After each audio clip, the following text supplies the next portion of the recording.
Hi, everybody. This is Hondo Carpenter from Sports Illustrated's Fan Nation Las Vegas Raiders Insider Podcast. And I'm here at the Raiders headquarters. I want to just quickly apologize if you notice I'm wearing the same shirt I wore yesterday. It's late on Wednesday. So it's the same day. It's late. I haven't showered or anything yet. I mean, well, obviously I did this morning, but I just haven't had a chance. I don't want you to think that I'm wearing the same clothes because I'm lazy or being disrespectful of you, my audience. I want to dig right in. Earlier today, if you did not watch the video of Tom Telesco and of Antonio Pierce with Mark Davis, I greatly encourage you to go back and watch it. We have it up completely free for you to watch. And encourage you to watch it. In fact, even if you saw it, I encourage you to go back and watch again. I have several observations that I want to make from it.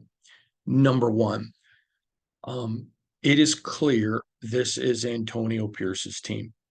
Now, final decision over the 53-man roster rests with Tom Telesco. That has been made very clear. But remember the last two podcasts I have talked to you about esprit de corps. You don't want a coach dictating to a general manager, which is what you've had the last two times. In my opinion, other than Bill Belichick, it hasn't worked for anyone. You can't tell me one person it's worked for. You can show me a couple where it maybe worked for a season, meaning 1 year, but it's not been anything that works in the National Football League. And I think it was important that that was clearly delineated. However, it's Antonio Pierce's team. He is going to set the agenda of how this team plays, the style they play, and everything else. Now, if it were my team, and clearly we know it's not, and Mark Davis doesn't care what you or I think, I would have picked a general manager who fit the style that I thought was best for my team and then let them go hire a coach. Clearly, Mark went in a different direction. He told my good friend Paul Gutierrez of ESPN that he interviewed 7 general manager candidates who all wanted AP. I believe that, by the way. And so Telesco, I asked him, and I said, most general managers come into a place in shambles. This isn't. This is AP's team. He righted the ship. And how big of a blessing is that to come in and you don't have to go pick a coach? Because let's be honest, and I'm not a Telesco hater, but let's be honest, his track record of picking coaches is not good. I mean, Brandon Staley was abysmal, the worst coach in the NFL. In fact, it was a concerning factor to me that he didn't fire him sooner. But I was told by somebody within the Chargers organization that the owner didn't want to pay the guy and was going to make Telesco live with his decision of hiring him. Okay, so Telesco doesn't have to deal with that. He comes in and he's got his guy in place. And I really respected Telesco's answer. Now, I want to go back and point out a couple things. The reason, by the way, that I point things out is so that you can go back if you didn't see it and read it. Or watch it, excuse me. Or if you did, just simply as a reminder. I think a good teacher reminds people of things. And I try to be good at that, or a good communicator. I'm not really a teacher, obviously, but a communicator. So let me just say this. I've told you before, owners love to be loved. Coaches need to be loved because if they're not getting the love, it's hard in that locker room. And so Telesco was very self-deprecating. Talked about how great of a job AP was, that when he walked in the building, he didn't even consider that this was a coaching, that this would be a coaching search. I always know when people say stuff, one of the biggest responses I get is, well, what do you expect them to say? Telesco and I share several mutual friends, and I have a very good bead based on people who I respect of what they think of his character.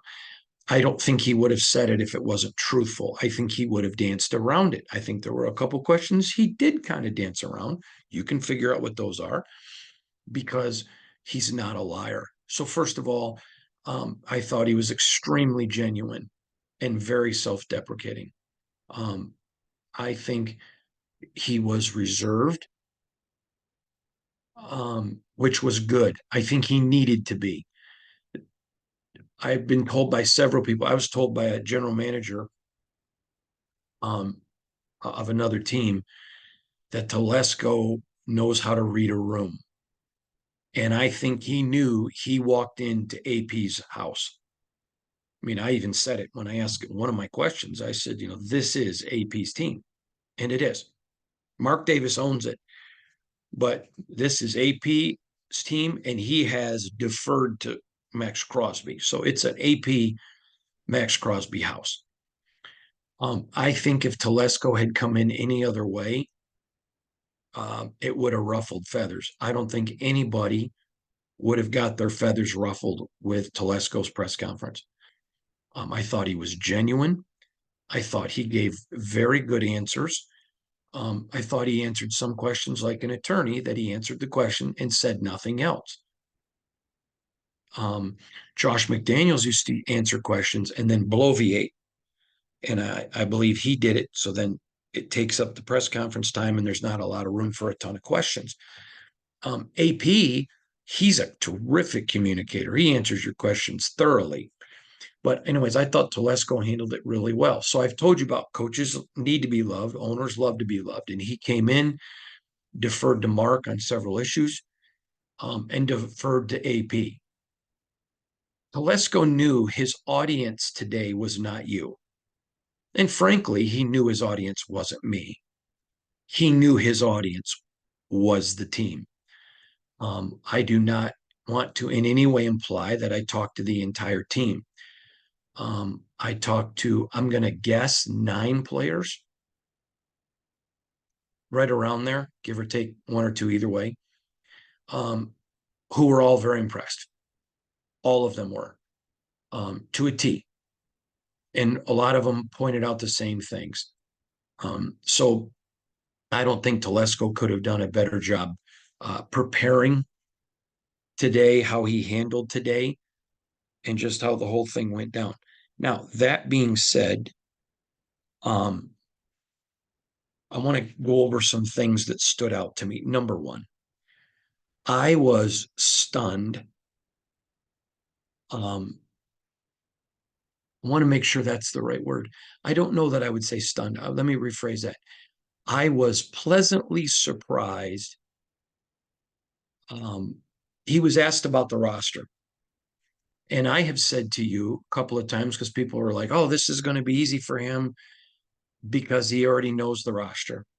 And when he was asked about it, he was very honest. And it was almost as if he had listened to me, not saying he did, because he talked about its difference in knowing a roster as an opponent than being in the house. Again, didn't try to say, look at me, I know everything. I thought that was brilliant. I thought that was, now listen, I didn't know him going into today. I have been around him, and he and I share many friends. So the people that I know who I have, and you guys have heard me say I root for good people. I keep my circle tight, and then I keep the second circle really tight too. I only let people in my sphere of influence. I try to always enlarge my circle of love, to quote Tommy Barnett. But I keep my circle tight. And the people that I listen to and that I keep who have Hondo's ear are people that I respect, people that I think are honorable and good. Doesn't mean they have to be perfect. And so the people that I respect him. So I didn't come into it expecting anything other than genuineness. I was just pleasantly surprised at the depth of it. he could have answered and said, yeah, I do have a working knowledge of the Raiders roster. And obviously there's more I can learn, but I do have a very good working knowledge of the roster, which would have been a truthful answer. Instead, it's different when you're looking at a roster as an opponent and as somebody who's part of the team. I thought that was a great answer. I can understand people's reservations with Tom Telesco. So I want each of you who have those reservations to know I am not minimizing your concerns. But I can tell you, if you watched his press conference today and you were fair, I believe that you would have been impressed with his genuineness, with the depth of his answers. I think he showed his mental acumen. I think he showed a lot about his style. So I think for him, it was a great press conference. I think even his harshest critics would come away saying, all right, he had a good press conference. And I think those who are just being fair, that aren't critics, would say he hit it out of the park. And I think people that were as big as cheerleaders would fall all over themselves. Um, I'm not a cheerleader, nor am I a hater. So I think he hit it out of the park. I was very impressed with several of his answers. Number one. Next, I thought AP was typical AP. Now, in the interest of full disclosure, I have a great relationship with AP. I respect him. You guys know that. I have multiple mutual friends with him, and I have a great relationship with him. Um, I like him a lot, and it was another AP press conference. If you weren't ready to run out of that building and go run 100-yard dash and whatever, I would not do bear crawls for him. That's an inside joke. But if you weren't, I mean, he's just a motivator of men. He gets it. He understands it. He brought his players in, not, I mean, by saying we want a team with Max Crosby effort. He acknowledged his players. He does a very good job of a we, not me mentality. And that's just part of what makes AP AP. You may not like Antonio Pierce. I find that incredibly hard to believe. And maybe not. Maybe because you don't know him, you don't like him. I would be stunned if somebody knew him and didn't like him, unless you are a person offended by people who are blunt and truthful. Okay. In which case it issues you, not him. Um, he was extremely genuine. I thought his answers about Tom were very good. I thought his talk about an offensive coordinator. What do you want? 24 points. I thought that was really good. Um, I want to go back to Telesco for a minute because he talked about he's got to get players that fit the AP system. Now, I was greatly concerned until about 2 hours before the press conference, maybe an hour and a half. What happens if you get him in here and he's like, okay, I'm going to pick players that fit my system and make AP try to make it work, which is not what he's going to do. I was very impressed with that. So now the question is, what kind of players they want. They're going to sit down, they're going to evaluate the whole staff. Another thing Telesco said that I thought was so good is I'm going to bring in the staff to help me evaluate and learn the players. That's fantastic. Again, no ego. No ego. I thought that Antonio Pierce did a very good job of communicating kind of a vision, because this team's not going to look like last year's. It's not going to have all the players. It's going to look different. I think that's important. And he began to set the vision. AP did not use these words, but basically what he said is we're married to winning. And he talked about, what do the Raiders do? They run the ball, they're physical, but they throw the ball down the field. And they make big plays, chunk plays. Again, all things that are what you expect from the Raiders. I mean, that's what the Raiders are. It's their DNA. It's what makes them. Um, I found that to be very fascinating. I'm having a lot of people ask me, do you expect the Raiders to move up into the first round, in the first round to draft a quarterback? I did not. However, when Champ Kelly did not get the job, I think that there's a better chance of it. Um, I'm going to answer this question. I want you to give me a couple of weeks. Uh, and in a couple of weeks, I'm going to tell you why I asked you for that. So please just give me a couple of weeks and I will give you my assessment. But I have a reason. And right now, I don't want to give the reason, but I promise in 2 weeks I will. It's not a ha ha, na na na na na na. That's not it. I literally want to do something that I don't want to tip off anybody to what I'm doing till after I've done it. So in 2 weeks, I promise I'll come back and answer that question. I think there are a lot of people making assumptions.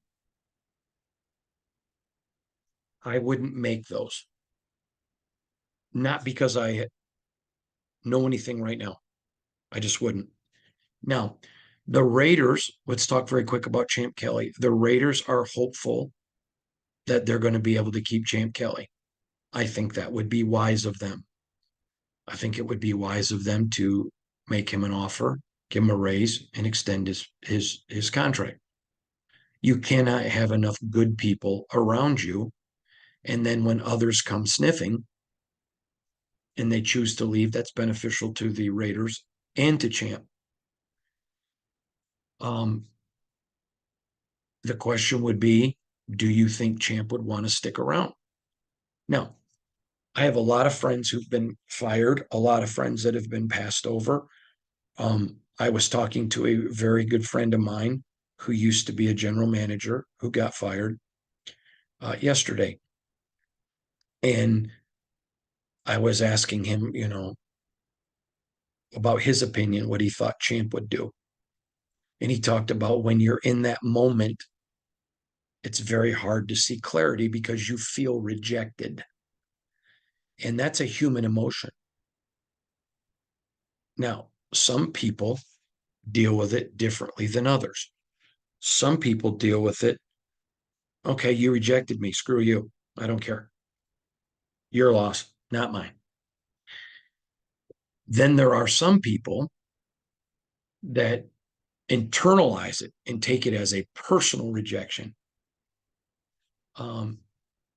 Those people are usually not driven people, and they're usually not highly successful people. Nick Saban's fond of saying high achievers hate mediocre people, and mediocre people hate high achievers. Most high achievers are able to take rejection, understand what it is, and put it behind them. If you've ever tried to do anything of anything in your life, you've felt rejection. I have. Doesn't feel good, but you just keep on going. Having done all to stand, you just you know, keep going. You don't lose your way. You keep walking. I remember years ago, I was in a celebrity car race and they invited me probably because they couldn't find another celebrity. So they invited a nobody like me. And I'm in this race and um, the driver who was my teacher instructed me if you go through smoke or whatever, there's a crash, whatever, floor it because you want to get through it as fast as you can. I go, well, if there's a crash, he goes, if you're going to hit it, you're going to hit it anyways. So just floor it in case you can get through it. And then if they wave the flag, and I don't remember which flag it is, you're on the lead lap. Highly successful people know that if I'm going to try to do great things in my life, if I'm going to try to be successful in my life, I'm going to have to deal with some failure. I'm going to have to deal with some rejection. And so it doesn't mean that we don't hurt. It just means, we just cast all our cares to somewhere else. If you're a Jesus follower, which I am, and I'm not preaching any, the Bible tells us cast all your cares on him because he cares for you. If you're not, sometimes you just learn to cast them off and, okay, I can't do anything about it. The serenity prayer, if I can't deal with it, let me understand I can't and just let it go. So I know this Champ is a strong follower of Christ, and I would venture, because he's human, that he probably feels rejected. That would be my guess. But I also know he's a high achiever. So if other opportunities don't come, I think he'll floor the gas and drive through the smoke and give the Raiders everything that he can do. So someone said to me, how come you didn't ask about Champ? And I think that's a very fair criticism. I'm going to tell you why I didn't. Number one, it was Tom Telesco's day. And it would be unfair to ask Tom Telesco about Champ because he just got the job. He hasn't had any time to get to know him. And so if I would have said to him, hey, what do you think of you getting the job over Champ Kelly? Well, what do you expect him to do? Spike the football on him? I mean, I always laugh at people who want you to go ask these BS questions. I had someone one time send me one, ask the coach why he sucks. So, I mean, you know what? I laugh at all of you who want to tell us what questions to ask. Go get a journalism degree, go work your way up, get an NFL job, and you ask the questions. There's nothing wrong with asking very tough questions, and you have to. And I believe that I have demonstrated to you that I ask tough questions. But there's no reason to be a jackass to anybody. And I won't do it. So I don't think it was fair. If Telesco had been here a couple weeks, I would have.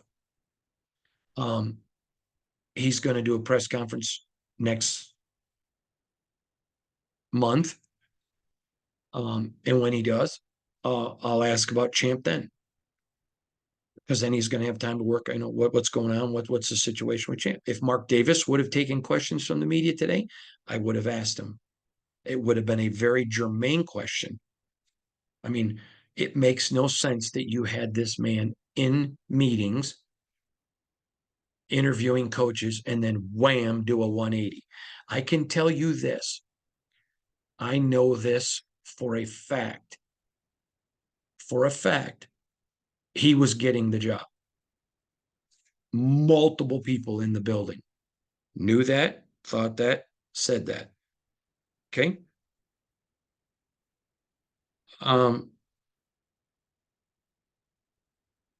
So again, there was a shift, and I'll get into all that later at another date as to what the shift was and why. Not now. Now's not the time, but that's why. And then what am I going to do?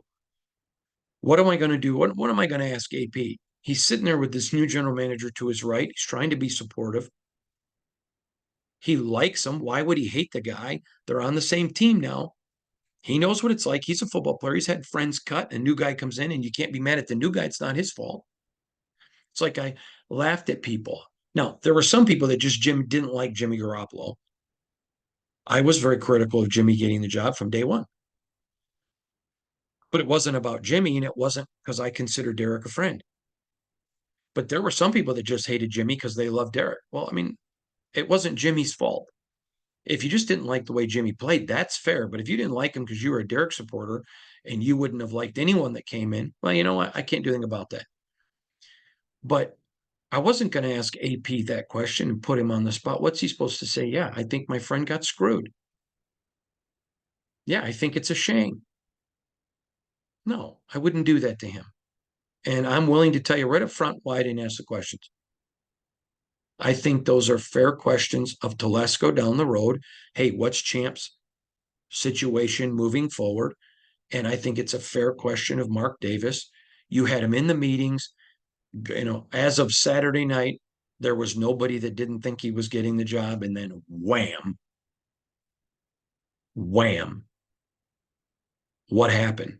I think that's completely fair. And again, had Mark been up there today, I would have asked it. I wasn't going to ask Telesco. He hasn't had any time. And I wasn't going to ask AP for reasons that I'm being accountable to you and telling you why I didn't ask. Lastly, I want to talk about the the franchise. I have been here. This is my 5th year. And I can tell you with complete and 100% certainty, I have never felt the Raiders in a better place than I do right now. I didn't feel that way coming in here today. I did not. Um, I do now. Do I think there are some concerns? I do. I do. Do I think there are um, some warning signs of potential problem down the road? I do. But I felt that the entire 5 years I've covered this team. But I've never seen it in the position that I feel that it is right now. I think it's in a good spot. If everything that happened today was genuine, and I believe it was, because I'm trusting the people who I know to be good and honorable, because they've proven it to me, um, then I think the franchise is in very good shape. And I think Raider Nation should be excited about where you're at. So let me just very quickly end with this. I appreciate the way Telesco handled today's press conference. I appreciate the way AP did. I have noticed that, several times in this franchise that Mark Davis doesn't speak. I was disappointed in him not talking today. And I want to make this clear. There is a mentality among some media of entitlement. And it makes me want to vomit. And there's a lot of media that feel like they're entitled because we're the media. Mark Davis doesn't owe me anything. In fact, a wonderful meal today. He's always been very warm, very kind, and very generous.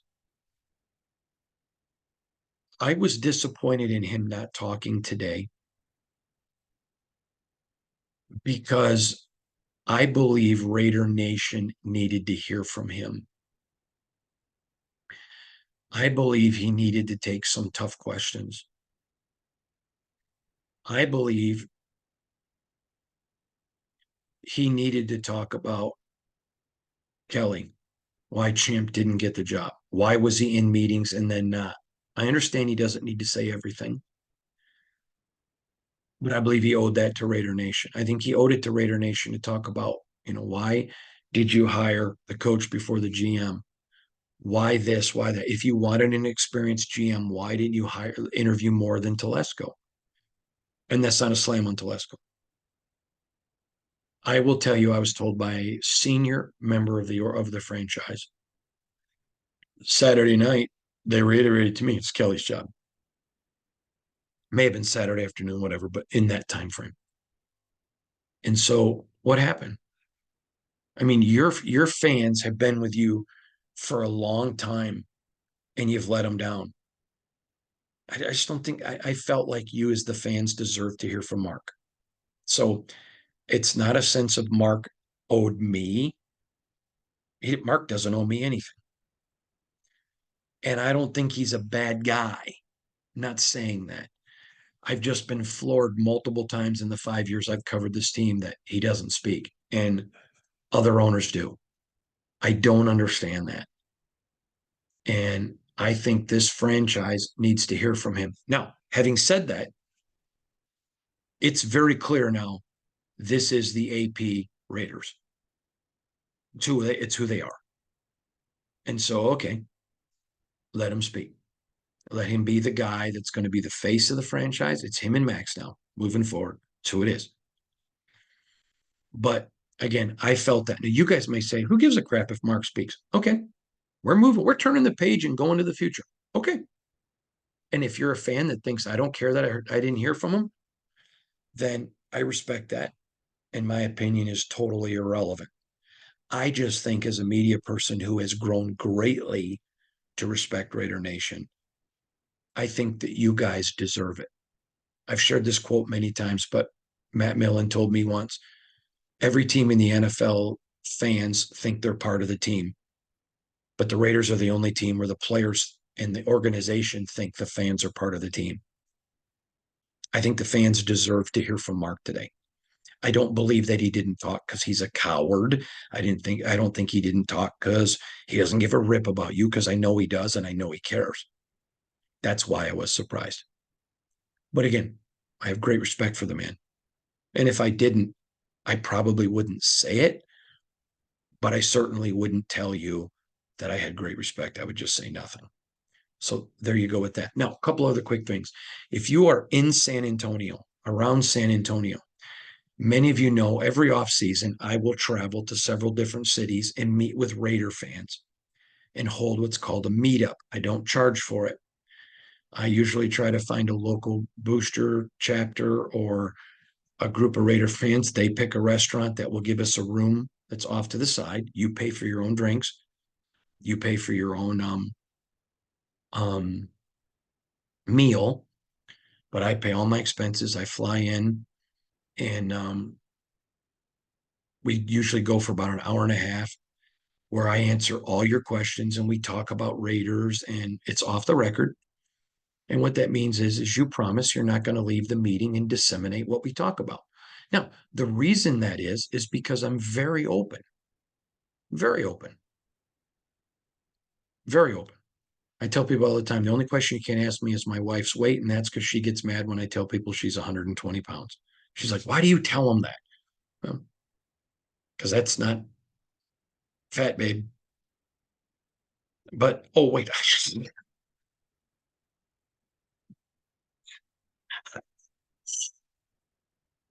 just said it. I'm in trouble, and I'm not going to redo the podcast. Sorry. Um, but anyways, so um, but we just come in and we have a great time. It's all Raiders. I don't charge anything. I answer everybody's questions. I'll take pictures with everybody. We just chat. I may even do a podcast. So I had a couple of people ask me, would I come to San Antonio? So we're looking at Tuesday, the 20th of May. Now, I don't have any details yet. Um, I'll give those to you later. But Tuesday, oh, wait, excuse me, February 20th, Tuesday, February 20th. We're going to look at some other places. If you are part of a Raider booster team somewhere, or you got a group of them, if there's enough people, I'll come. And if you'd like to have us come and we can get it on the schedule, we'd love to. I was asked today if I would go to Australia, and I said, absolutely. If there's enough of you, we'll go there. So we're willing to go. I love meeting you guys. I love hanging out with you. This year, I think we're going to do something a little different, and I'm going to maybe record some podcasts with you at the venue.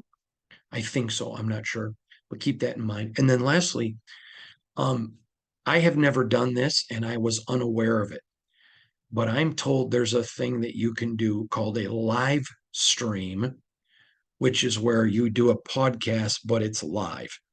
I literally just learned about it today.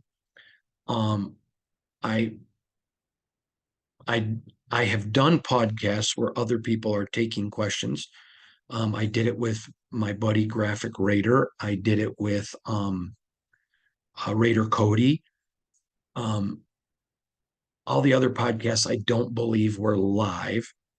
I've done a few others, but I don't think they were live at all. If they were, I apologize. I didn't know. So I'm thinking about doing that, and I would like to hear from you. If that's something that interests you, please let me know. If there's enough interest, I'm thinking maybe I'll do them a couple from the combine, tell you what I saw that day, invite maybe some experts, some of our staff that's with me at the combine to talk about it. I think that would be really cool. I may do one right after the draft, but I'm still, or maybe every night after the draft. I don't know. So I'm still trying to ascertain information here. I don't even know how it's done. So bear with me. One other thing, and I'm going to let you go. several of you saw me on TV and you commented about my haircut, and I apologize. Someone told me my haircut was fly. I didn't know what that meant. And so I asked, what does fly mean? And I learned that it meant it's good. And I know that you guys all laugh at me about that stuff, but I really want you to know I'm not going to be fake with you and pretend. If I don't know, like I learned something else today. When I was a kid, when you said something was cool, it meant it was great. Now you say that's hot. Well, I would always call my wife hot. Oof, she is too. She's a beauty inside and out. I met her on September 9th of 1981. It was a Wednesday. And I tell her every single time, every day I look at her, since that day, she's gotten prettier. And boy, she has. But anyways, and she's a grandma now. She's approaching her mid 50s. And she's my good thing. I love you, Shannon. I know you watch. I love you, baby.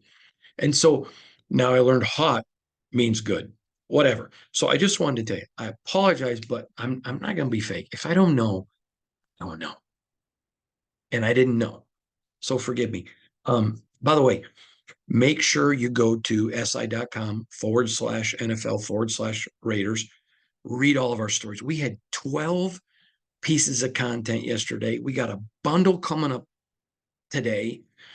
We're putting up shorts. We're putting up podcasts. We're putting up videos. We're doing audio only. We're writing. We are going through knowing who the Raiders are looking at, writing draft previews. That's good stuff now.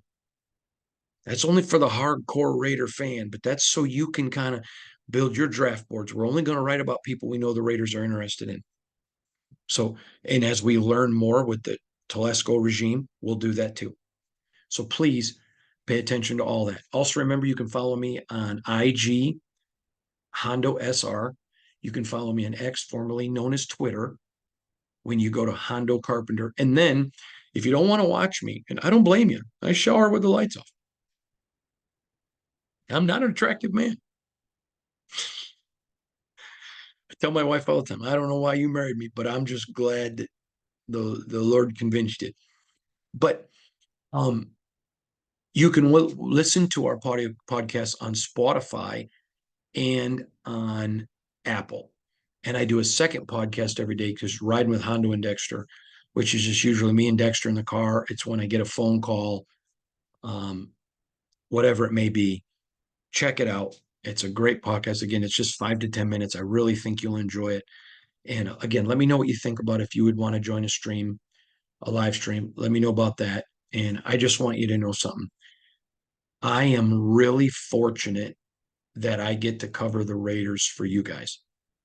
I'm really fortunate. And I don't take for granted that I get to do that. I don't have to cover the Raiders. I've had 2 other job offers, obviously in sports journalism in the last 30 days. Turned them both down because I really love that I get to cover this team for you. Raider Nation, you guys are amazing people. I love going out on the meetups and meeting you guys. I love the interaction and I love the emails. I just love hearing from you. So I just want to take a minute and let you know I appreciate you and I'm grateful. And I'm not entitled to you tuning in every day, listening to the podcast. I'm not entitled to you reading every article that we write. I'm not. I have to earn that every day. When I get out of bed, the first thing I ask the Lord to do after I pray for my family is I ask the Lord to help me serve you. And that's our goal, is that we serve you. So I just want to say from me and all of our team at Sports Illustrated's Fan Nation, Las Vegas Raiders Insider Podcast, you are appreciated. We're grateful for you. Again, that's my wrap up of yesterday's press conference. If you didn't watch it, I'm asking you to go back and watch it, please. I think you'll be impressed with Tom and with AP. Thanks, everybody. We'll see you back here again tomorrow.